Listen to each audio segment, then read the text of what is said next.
आज ही Doubtnut app download करें। Doubtnut पर होगा अब आपके सभी मैथ्स, केमिस्ट्री, फिजिक्स और बायोलॉजी डाउट्स का सफाया। बस अपने क्वेश्चन की फोटो खींचो, उसे क्रॉप करो और तुरंत वीडियो सोल्यूशन पाओ। Download now.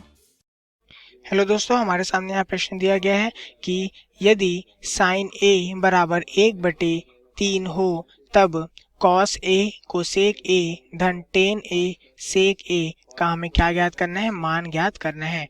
तो यहाँ से आगे हम सवाल को बनाने का प्रयास करते हैं। हमें क्या ज्ञात करना है, हमें ज्ञात करना है कॉस ए गुणित कोसेक ए धन टेन ए गुणित सेक ए, हमें इनके मान ज्ञात करना है। और हमें क्या दिया गया है, हमें दिया गया है साइन ए बराबर क्या होगा, 1/3, ये हमें दिया गया है। चूंकि हम जानते हैं कि साइन ए बराबर क्या होता है, बराबर होता है लंब बटे कर्ण। लंब को एल से तथा कर्ण को के से हमने दर्शा दिया है, तो बराबर क्या है 1/3। अतः हम क्या लिख सकते हैं, लंब बराबर 1 है तथा कर्ण बराबर 3 है। चूंकि हमें पता है कि कर्ण का वर्ग बराबर लंब का वर्ग धन आधार का वर्ग के बराबर होता है, अतः हम लिख सकते हैं 3 का वर्ग बराबर 1 का वर्ग धन आधार का वर्ग। इस तरह हम लिख सकते हैं पक्षांतर करने पर आधार का वर्ग बराबर 3 तिया 9 ऋण 1, तो बराबर क्या हो जाएगा 8। तो वर्गमूल करने पर यह आ जाएगा हमारा करनी 8। इसे हम 2 करनी 2 भी लिख सकते हैं। तो हमारे आधार का भी मान हमें ज्ञात हो गया। अब चूंकि cos A cosec A tan A sec इनका मान हमें ज्ञात नहीं है, तो हमें इनका मान निकालने होंगे। कॉस ए बराबर क्या होता है, हम जानते हैं कॉस ए बराबर होता है आधार बटे कर्ण।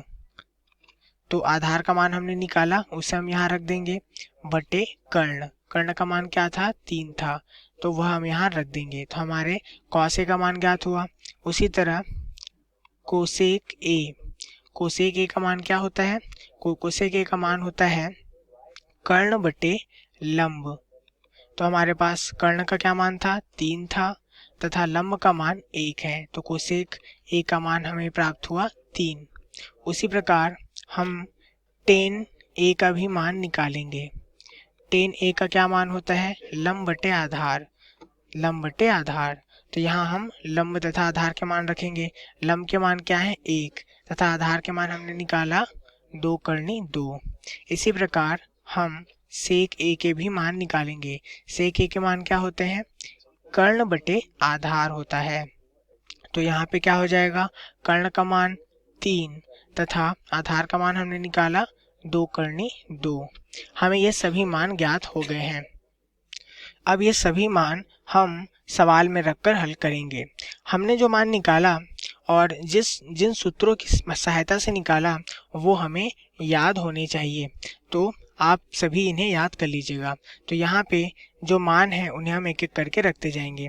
यहाँ पे कॉस ए है, उसका मान हमने क्या निकाला था, 2 करनी 2 बटे 3, तो इसे हम रख देंगे 2 करनी 2 बटे 3 गुणित कोसेक ए का मान हमने क्या निकाला था, हमने निकाला था 3। उसी प्रकार टेन ए का मान हमने क्या निकाला था, हमने निकाला था 1/2 करनी 2, 1/2 करनी 2। और सेक ए का मान हमने क्या निकाला था, हमने निकाला था 3/2 करनी 2। तो यहाँ से आगे हम हल करेंगे तो हमें क्या मिल जाएगा, आइए देखते हैं। 3 से 3 कट जाएगा, हमारे पास क्या बचा, 2 करनी 2 धन ऊपर में 3 गुणित 1 तो 3 आ जाएगा, और नीचे में 2 दूनी 4 गुणित करनी 2 मिलके 2 बन जाएंगे। यहाँ से हमारे पास आ जाएगा 2 करनी 2 धन 3/8। तो इस प्रकार हम लिख पाएंगे, तिर्यक गुणा करने पर 8 दूनी 16 करनी 2 धन 3 पूरे का बटे 8। तो हमारा जो प्रश्न था कि कोसेक ए गुणित कॉस ए धन टेन ए गुणित सेक ए, इसका हमें मान ज्ञात करना था। तो हमें क्या मान प्राप्त हुआ है, 16 करनी 2 धन 3 बटे में 8, ये हमें मान प्राप्त हो चुका है। तो उम्मीद है दोस्तों आप लोग के सवाल समझ में आ गया होगा। धन्यवाद। क्लास 6 से 12 से लेके नीट, IIT, जेई मेंस और एडवांस के लेवल तक 10 मिलियन से ज्यादा स्टूडेंट्स का भरोसा। आज ही डाउनलोड करें डाउटनेट ऐप या व्हाट्सएप कीजिए अपने डाउट्स 8400 400 400 पर।